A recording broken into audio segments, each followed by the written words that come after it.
بسم اللہ الرحمن الرحیم۔ اللہم صلی علی محمد وعلی آل محمد۔ ایک مرتبہ حضرت موسیٰ علیہ السلام نے اللہ تعالیٰ سے پوچھا، اے اللہ، آپ لوگوں کو پیدا کر کے مارتے کیوں ہیں؟ اللہ تعالیٰ نے ارشاد فرمایا، زمین میں کھیتی کرو۔ حضرت موسیٰ علیہ السلام نے زمین میں گندم کی فصل کاشت کی۔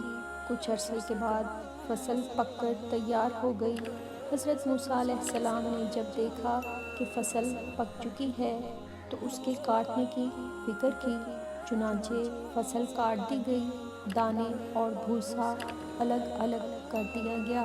اللہ تعالیٰ نے پوچھا، اے میرے پیارے موسیٰ، تو نے گندم کو کاٹ کر دانے اور بھوسا الگ الگ کیوں کر دیے؟ عرض کیا، اے میرے پروردگار، فصل پک چکی تھی اس لیے کاٹ دی گئی ہے۔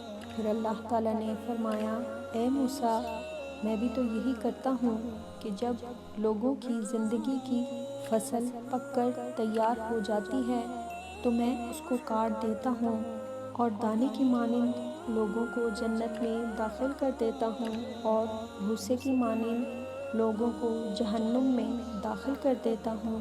محمد کا امتی چینل کو سبسکرائب کریں، ویڈیو کو لائک اور شیئر ضرور کریں۔